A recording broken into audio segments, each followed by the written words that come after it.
You think food is just food? Think again. These everyday foods and popular dishes hide secrets of death, deception, and bizarre beliefs. Let's uncover them, one by one. We begin our journey with a disturbing story about milk that will break your heart. Imagine New York in the 1850s.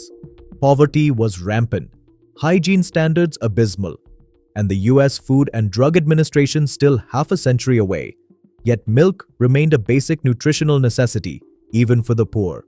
And they got it. Just not the kind anyone should drink. Enter Swill Milk. Extracted from cows kept in filthy urban sheds, force-fed steaming mash from whiskey distilleries, and milked while sick or dying. The result? A bluish, thin, foul-smelling toxic liquid that barely resembled milk. But you see, the milk vendors had a fix. They used chalk, flour, eggs, and even plaster of Paris. Yes, the stuff that is used to construct sculptures and false ceilings to make their disgusting milk appear fresh. The outcome? Over 8,000 infant deaths in a single year.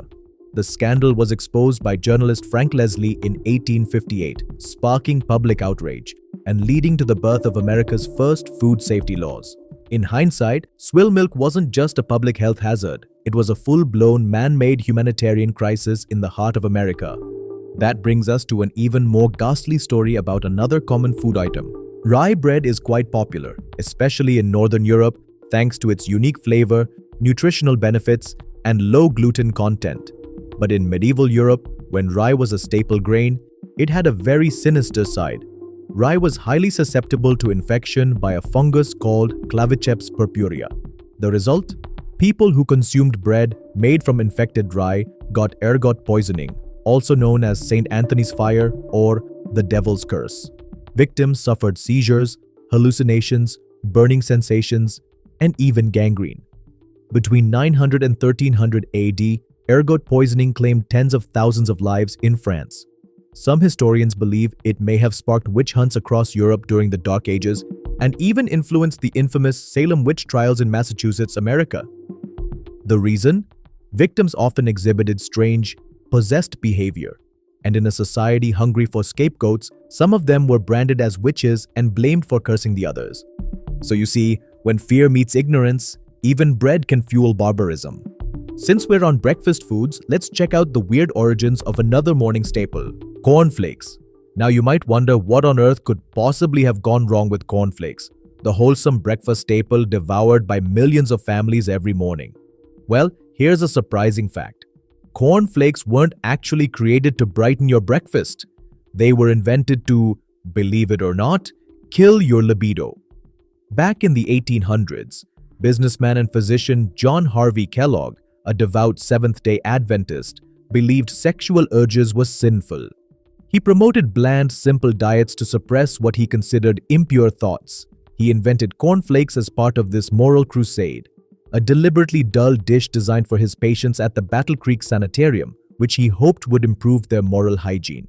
He also advocated other extreme anti-sexual practices, which eventually made him a controversial figure within the health and wellness circles of his time. So next time you pour yourself a bowl of cornflakes, just know that you're munching on one man's crunchy campaign against carnal cravings. Milk, bread, cornflakes. Next item on the menu? Eggs. Glorious eggs. You might have heard of century eggs, those dark, jelly-like delicacies that originated in China hundreds of years ago. Traditionally, they're made by preserving duck, chicken, or quail eggs in a mix of clay, ash, salt, and quicklime for weeks or months. So you see, they're aged eggs, but not really centuries old. And yes, they're generally safe to eat. But here's an alarming twist. Some producers once used lead oxide to speed up the aging process. Lead is a toxic heavy metal that can cause neurological damage and kidney failure. Also, in 2013, over 30 Chinese companies were shut down in China's Jiangxi province on suspicion of using industrial copper sulfate in their process, which is another banned chemical laced with arsenic and cadmium. The scandal was exposed by China's national broadcaster, China Central TV. While today's century eggs are mostly lead-free, trace contamination still raises eyebrows and a few health inspectors' blood pressure. Proof that even ancient snacks aren't immune to modern-day shortcuts driven by human greed. If you have ever tried century eggs, let us know in the comments how they taste and whether you like them. From greedy food suppliers poisoning the public to ignorant consumers poisoning themselves. Let's talk about tomatoes. They're the stars of pasta sauces and pizza toppings today.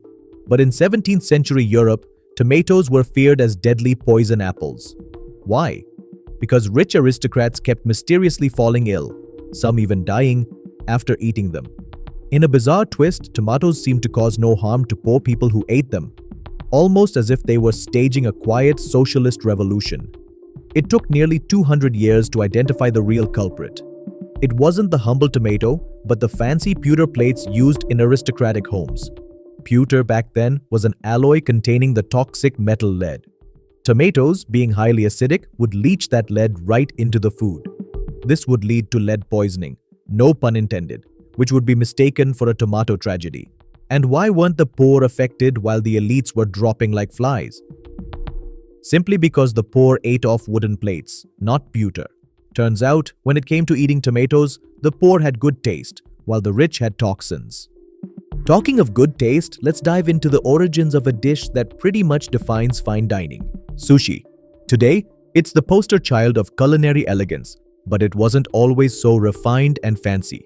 Its ancestor, called nare-sushi, was fermented fish packed in rice. Not for flavor, mind you, just for preservation. The rice was discarded and the fish was eaten after months of aging. Just imagine the smell, if you dare. This method originated in Southeast Asia and made its way to Japan during the Yayoi period. Over centuries, Japan transformed it. Vinegar replaced fermentation, rice became part of the meal, and by the Edo period, sushi had evolved into the fresh, delicate culinary art form we know today. So next time you dip that salmon roll in soy sauce, thank history for ditching the rot and keeping the rice. If you're feeling a bit nauseous by now, this is your last chance to click away, because what comes next is downright sickening. Ever enjoyed that comforting Mexican soup called pozole? It's a wonderfully fresh dish made from hominy and pork, served with crunchy cabbage, sharp onions, crisp radishes, and a splash of lime and salsa. But few know the pozole's gruesome origin story. Back in Aztec times, pozole was made with human flesh. That's right, the Aztecs would skin and boil the thighs of captured warriors from rival tribes to prepare the soup. The dish was a ritual offering to Totec, the god of spring and renewal, who was believed to have nourished humanity with his own flayed skin. Spanish missionary Bernardino de Sahagún documented this practice in the 1500s. Thankfully, pork replaced human flesh in pozole after cannibalism was outlawed. Safe to say, no food critic would have dared leave a bad review for pozole back in the day, unless they fancied getting themselves listed among the ingredients. If you enjoyed this video, do leave a good review by liking it and subscribing to my channel. And don't miss this next video, it's mind-boggling. Thanks for watching, and stay curious.